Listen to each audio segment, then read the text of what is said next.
Alicia Nails is determined to help diversify America's newsrooms as head of Wayne State University's Journalism Institute for Media Diversity, with a passion for the craft and as a champion for students. We really want students to see that they're driving their own train and they have to make choices and decisions. We focus on mantras or ideas, and one that we're focusing on now is that when you're born, you look like your parents, but when you die, you look like your decisions. Nails is an Emmy Award-winning journalist who also holds a law degree from Wayne State University. She carefully guides the budding young journalists to success. You have to be realistic about individual skill sets and what might be their strengths and what it might take for them to reach what they want, but it should always be in a positive, informing way, but realistic as well, so that you don't have somebody who's out in the world frustrated. There are more than 200 graduates out in America's newsrooms today, thanks to the Institute and Nails, who helps ensures that they are prepared. Journalism is a calling. It is a sacred calling, and I make that clear to my students. Alicia Nails, an inspiration to us all. Stephanie Davis, WWJ News Radio 950. Writing on behalf of others comes naturally for Anthony Neely, the former GM executive speechwriter who served as press secretary to 3 Detroit mayors, where he crafted many speeches in his day. Now has turned his talents to telling the inspiring life stories of historic African American business owners. These stories that I'm writing I think are important because people don't realize that not only have African Americans been hard workers throughout American history, they've also been very innovative and they've been successful business owners when they've been given the opportunity. And so many successful entrepreneurs, African American entrepreneurs, come from the Detroit area. And I've been very interested in helping them tell their stories. Neely co-authored Starting from Scratch, The Humble Beginnings of a $2 billion Enterprise. It's a rags to riches story about local man John W. Barfield, who started out as a janitor making $1.75 an hour and built the nation's largest black-owned business, the Bartech Group. The book is now the subject of a PBS documentary. People should realize, reading these stories, that African Americans have been just as successful in every way as any other community, any other ethnic group. And there are really no limits to what an African American or person of color can accomplish if given the opportunity. Neely is also the co-author and editor of 2 other biographies, The Activist Entrepreneur, the autobiography of Walt Douglas, chairman of Avis Ford, and My American Success Story, always the first, never the last, the autobiography of GM executive Roy Roberts, who also served as co-author on the project along with Elizabeth Atkins. Neely says he hopes the books, the history, inspire young people to make business ownership a goal in life. My role is to take on the voice of the entrepreneurs that I've been able to work with, take on their voice, see their experiences from their eyes, and help them tell their story, perhaps in ways they're not able to or they don't have the time to. Stephanie Davis, WWJ News Radio 950. Black Magazine is a monthly publication known for telling the stories of the rich cultural traditions and heritage of African Americans in Metro Detroit. It's very important for us to be able to craft our own story, tell our own story, and have our own voice about the positive aspects of life, arts, and culture in our community. That's Paul Reiser Jr., Black Magazine board chairman, who says they realized when the magazine started back in 1999 that there were enough negative stories out about African Americans. In addition to the stories and activities and programs about Black family life, Black Magazine has been careful keepers of history as well. From a historical perspective of continuously reminding our city and our region of the great rich history of African Americans and where we've come from and the great contributions that we've made to society that not only impact the state of Michigan, the city of Detroit, but also the world. And then also I think it's to be an inspiration to even other communities. Aaron Foley is editor of Black, which is an acronym for Black Life, Arts, and Culture. Our culture has always been such that we have to document our own history, whether it's through telling stories that are handed down from generation to generation, but now we exist in a medium where we have print and digital and things like that, but we still have that obligation and that responsibility to tell our own stories and tell the kinds of stories that you may not be able to access anywhere else. Stephanie Davis, WWJ News Radio 950.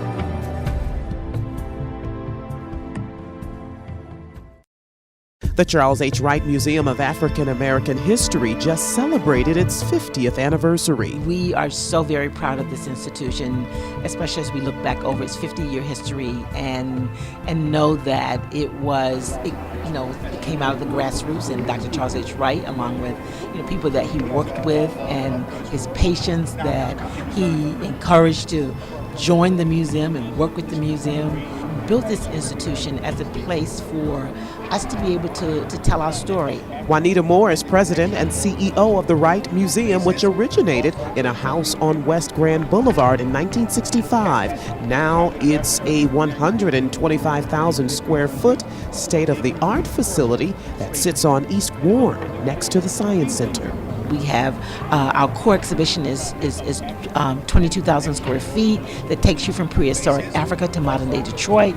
We have 5 changing galleries, and one of the changing galleries we currently have an Aboriginal exhibit that help us understand the first people of Australia and their beautiful artwork.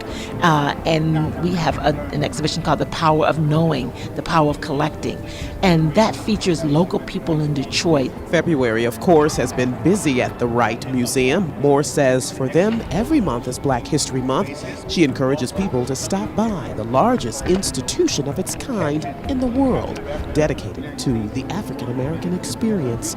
Stephanie Davis, WWJ News Radio 950.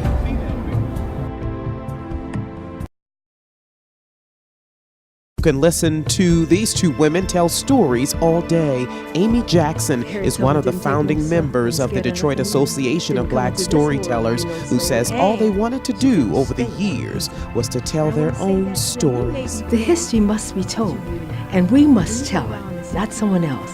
And many people are telling our stories. Unfortunately, they're leaving out things that are near and dear to us, that it's not just about those who become famous, but those who were hurt by the hoses, those who were abused and put in prison for no reason. Those are stories we must tell, the good and the bad. Jackson, an actress, musician, and retired educator, says one of her favorite experiences was when she received a call from President Lyndon B. Johnson's wife, Lady Bird Johnson. I said, okay, now who are you really? Well, it was her, and I did go.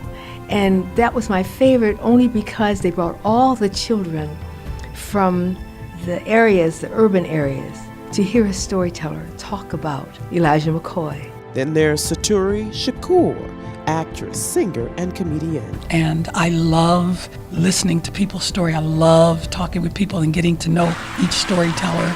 Shakur is the creator, curator, producer, and host of the Secret Society of Twisted Storytellers event that's been drawing big crowds at the Charles H. Wright Museum of African American History, now in its 4th season.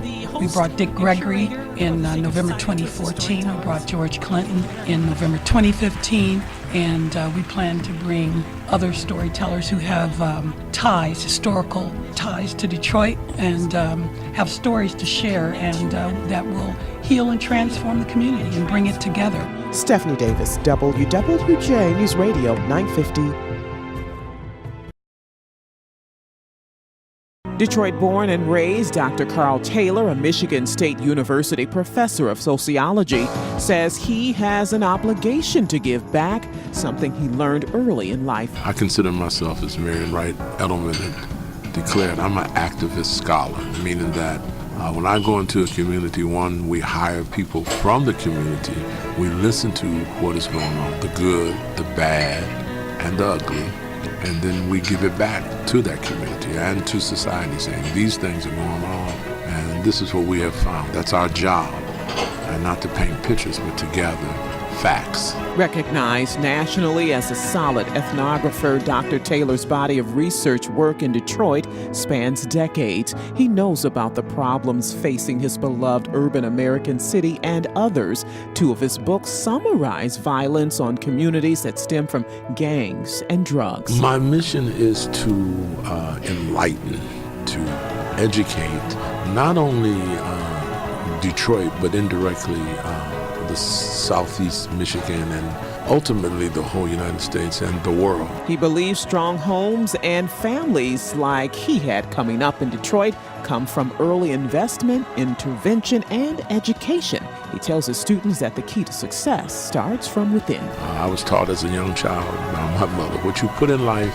is what you're going to get out. So I think that's the key to success. If you put good in and you're smart and you listen, you know yourself. You know, a lot of people say, well, I want to be this, I want to be that. Well, you really want it, then you go after it. But then sometimes you have to be flexible enough to say, that's not working.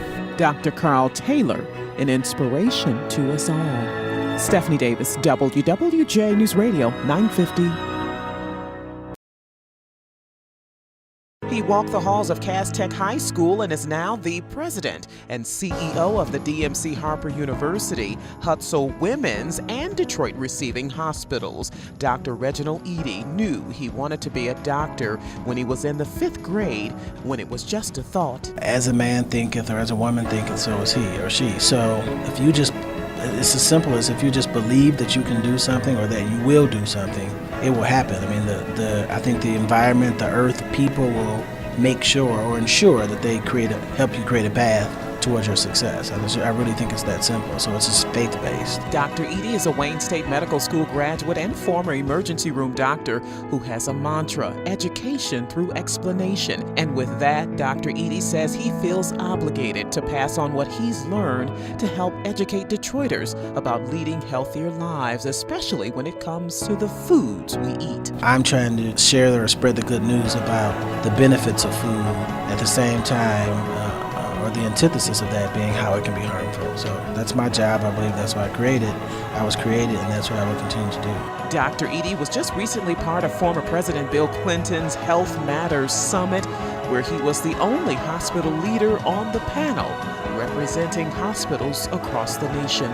Dr. Reginald Eady, an inspiration to us all. Stephanie Davis, WWJ News Radio 950. U.S. District Judge Denise Page Hood settling in as the new chief judge for the Eastern District of Michigan, taking me through her robing room and up a few stairs into what's called the $1 million courtroom that is a must-see. Come out the back and here's some visitors. How are you? Good, how are you? I don't know if they're settling in. I think there's gearing up because there are lots of issues in the court that come to me that I never had to deal with before. For example, she oversees not only the federal courthouse in downtown Detroit, but courthouses in Ann Arbor, Port Huron, Bay City, and in Flint, and she's dealing with issues related to that city's water crisis. We have 2 judges and a magistrate judge up there, plus we have staff people up there as well. GSA that runs our building has been providing bottled water to them. Hood says her parents stressed the importance of education. She received her undergraduate degree from Yale University. There was a group that entered before me as freshmen, and then I was the second group of entering freshmen as women. I think we forget it used to be an all-male institution. And then I went to Columbia's law school. She was appointed to the federal bench by President Bill Clinton. I think my family really expected that I would go out and represent our family. And to me, that meant you always need to do the best job you can. Chief Judge Denise Page Hood, an inspiration to us all. Vicki Thomas, WWJ News Radio 950.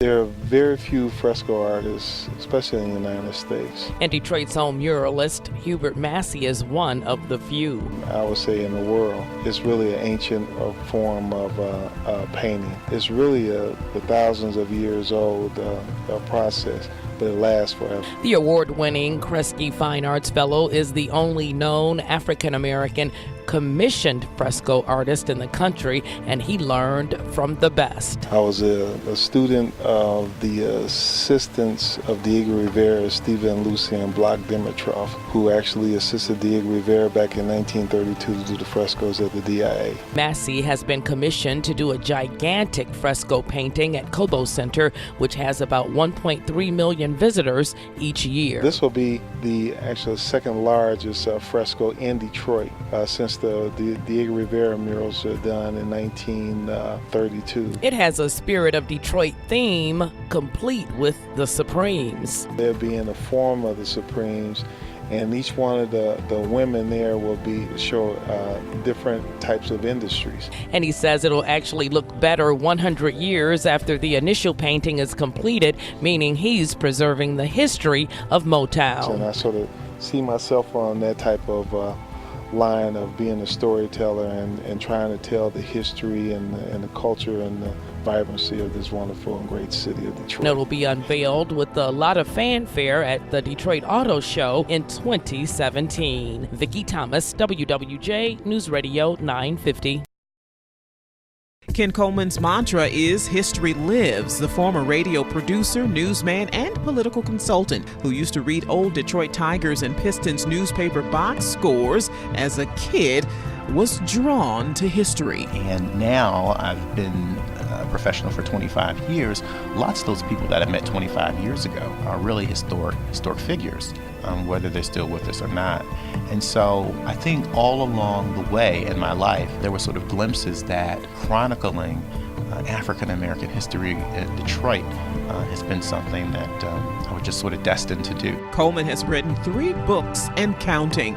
On This Day, African American Life in Detroit, that's a calendar publication, and Coleman's second installment, $1 million worth of nerve, tells the story of Detroit's influential Black Bottom and Paradise Valley communities. And that book tells the story of those two communities through the eyes of 21 notable people that I've written profiles on, and it runs the gamut. It's clergy leaders like Robert Bradby, a longtime pastor of Second Baptist Church. It's people like Ziggy Johnson, the entertainment MC at the 20 Grand and at the Flame Show Bar. And the third book, Soul on Air, highlights 80 years of African Americans in radio in the Motor City. We can expect more from Coleman, who says his work is not just for Black people. It's important that we know our history, but equally important, I think it's the books are for everybody, because I think that Detroit's Black history is Detroit's history. In Coleman's words, history lives. Stephanie Davis, WWJ News Radio 950.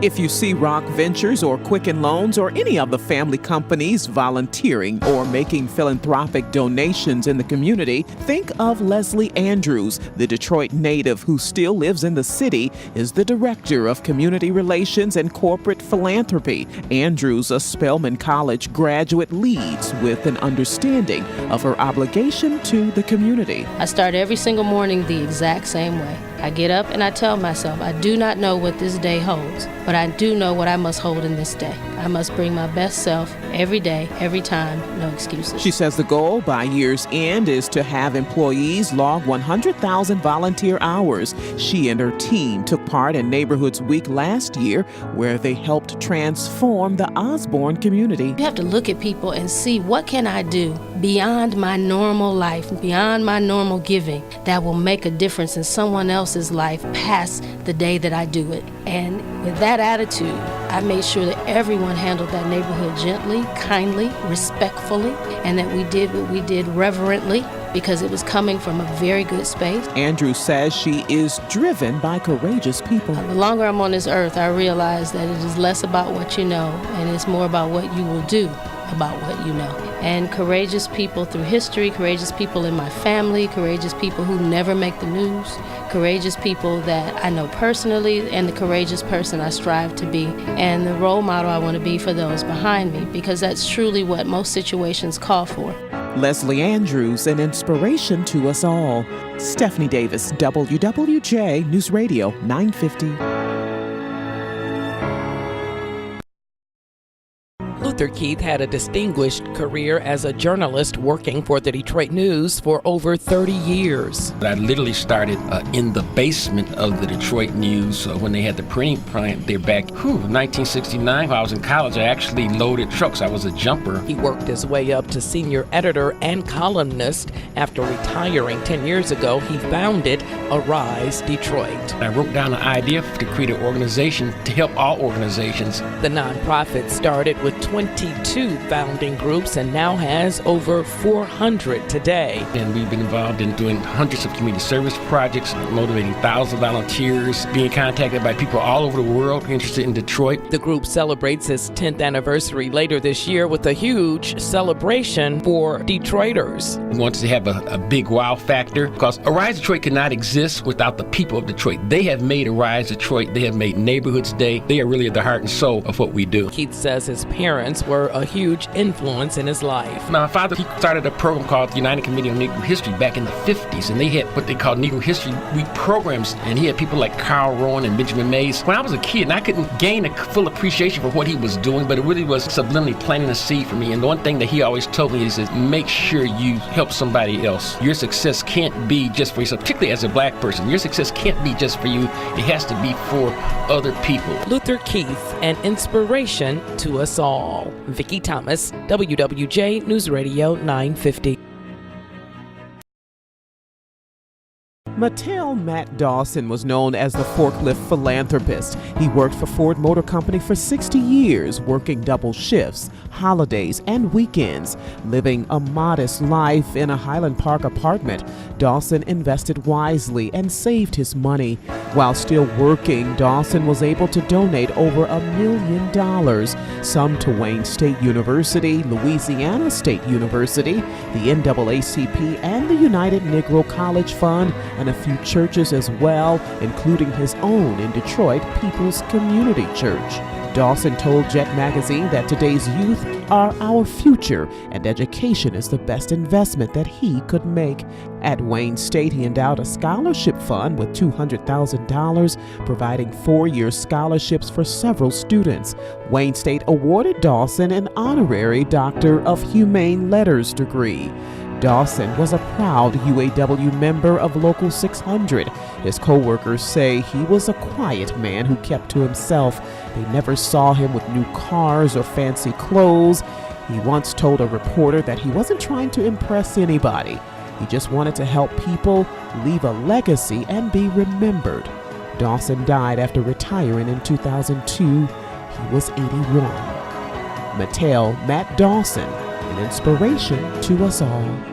Stephanie Davis, WWJ News Radio 950.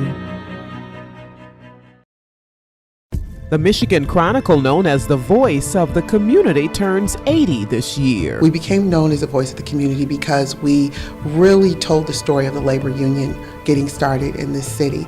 And then we also reached out and embraced the churches, embraced the business community, in particular Booker T. Washington business community back there. We have a rich legacy of embracing the community and telling the story that others don't tell. That's Kathy Ned, Associate Publisher and Chief Operating Officer of the Chronicle, who says with the changing times, the Chronicle has changed as well, expanding its portfolio, printing fewer copies, and holding more major events. And we have a lot of events that we do annually. Men and Women of Excellence, Pancakes and Politics, Legacy in Motion, 40 Under 40. Those are some of the key ones that we do. This year we're combining Men and Women of Excellence into one huge event. Later this year, the Michigan Chronicle will move its offices back to its first Detroit home, a newly renovated space in Paradise Valley, a sign of its staying power and success. I think our success is directly attributable to being progressive in what we cover. It's one thing to always talk about the struggle that African Americans experience in all walks of life, and we truly do. I mean, we're still struggling with our school system. Flint is struggling right now, but we also have to tell about the successes. Stephanie Davis, WWJ News Radio 950.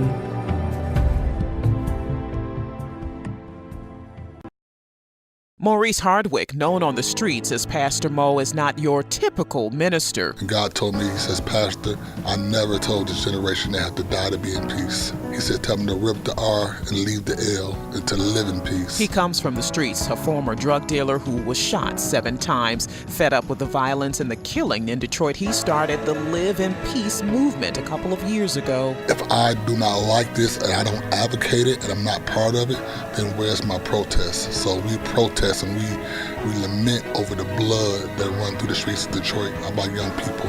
So we actively hold accountability over ourselves and over our neighborhoods by telling them that stop the violence. Pastor Mo, who is a husband and father of 5, now leads the Body of Believers Outreach Ministry Church. Going on 12 years now, he gained notoriety with appearances on the cable TV reality show Preachers of Detroit.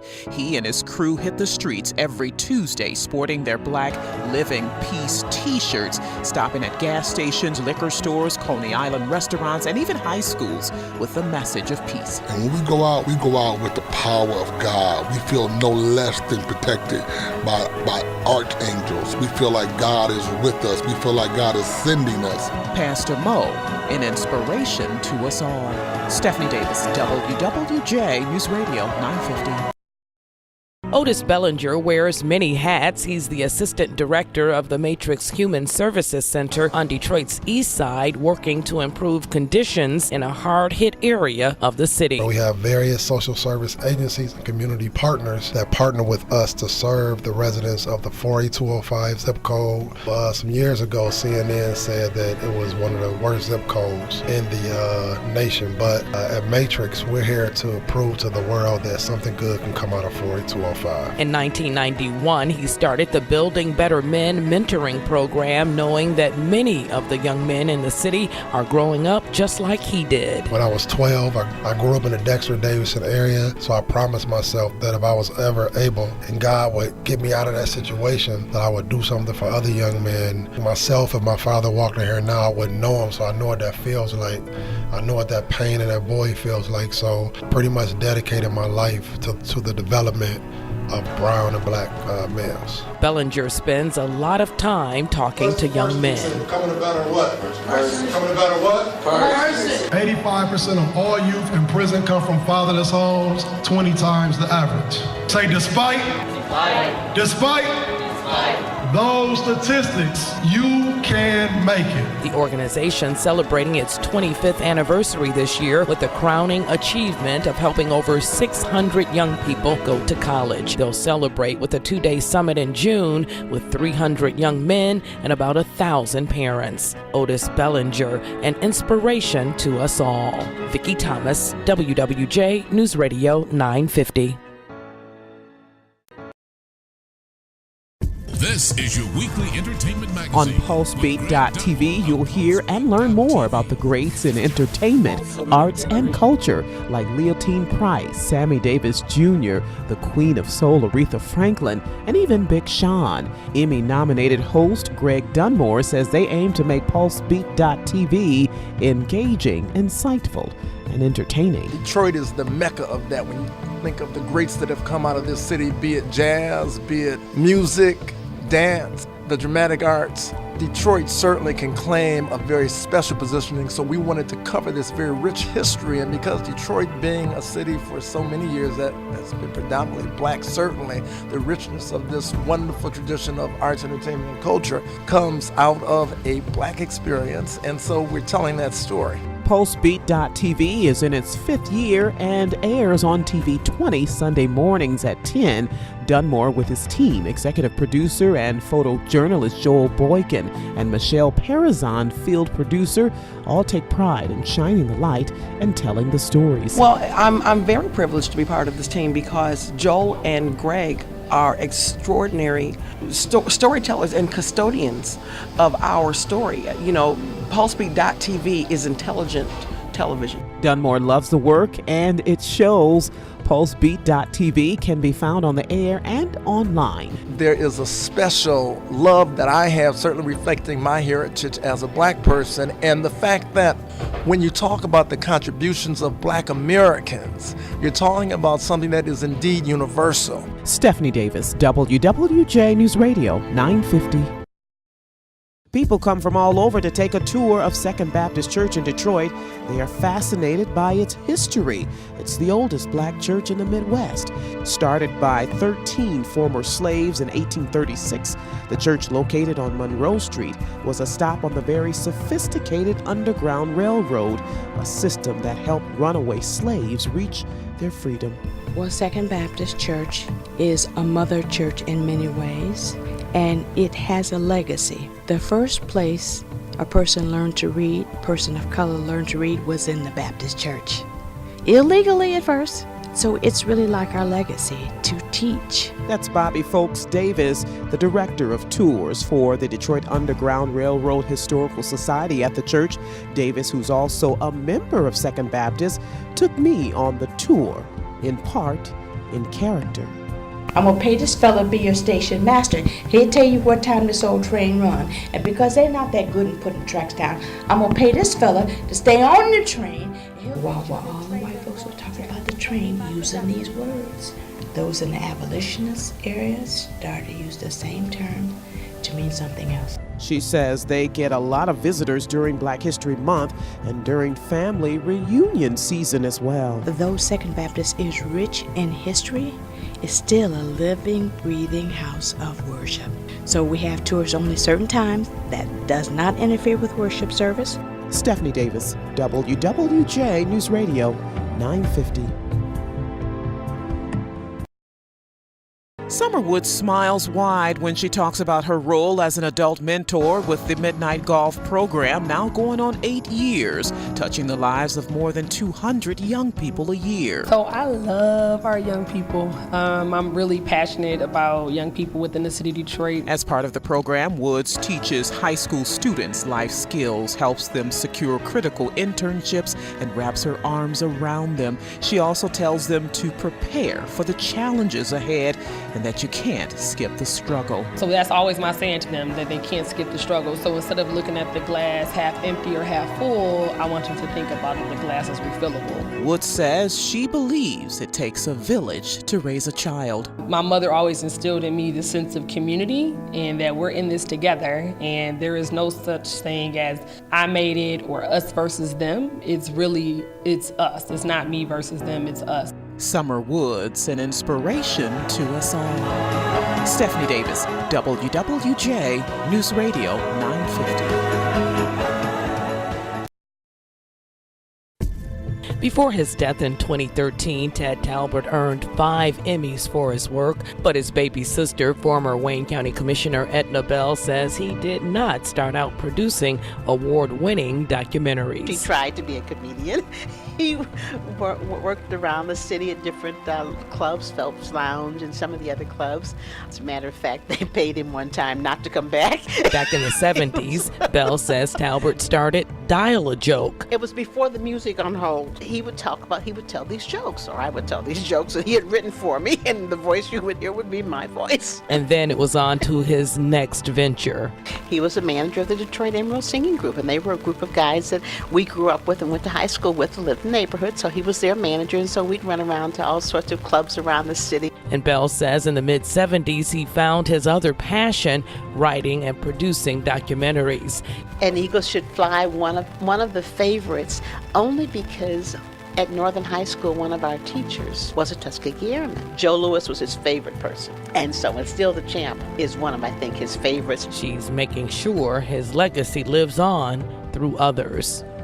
We have established the Ted Talbert Film Festival Scholarship Fund. And the first one will be October 22nd. We want to give out the first scholarships at that film festival to young people who want to do what he did. And the only stipulation is they must have a documentary about African American life in Detroit. Vicki Thomas, WWJ News Radio 950. It was such a big deal that then President Gerald Ford publicly congratulating WGPR-TV when it hit the air in 1975. I'm particularly proud that this first black-owned television station in the continental United States will be in my home state of Michigan. A video featuring the president, part of a new exhibit at the Detroit Historical Museum. Karen Hudson Samuels, executive director of the WGPR-TV Historical Society, leads me through. You can enter the exhibit and start at any point, but an interesting place is to look at the broadcast pioneer, William B. Banks. After becoming the Grandmaster, Dr. Banks. Joe Spencer is president of the WGPR-TV Historical Society. And you know the old story that if you don't tell your history, who will? And this was something that was historical that needed to be told and shared. Irma Henderson is nominated for Woman of the Year. Stay right there. Stay with us tomorrow. Many names you may recognize got their start at the TV station. We have the very first newscast that was broadcast on Channel 62 with Amir Jacobson anchoring. So you'll see that exhibit here. And on the national level, it would have to be Sean Robinson, who was the host for 16 years of Access Hollywood. You'll also see clips from the popular dance shows like The Scene. In quite a few other areas, the station was a trailblazer. GPR was the first station in this market to use videotape. First station in the market to air 24 hours a day. The exhibit runs through April 3rd. Vicki Thomas, WWJ News Radio 950.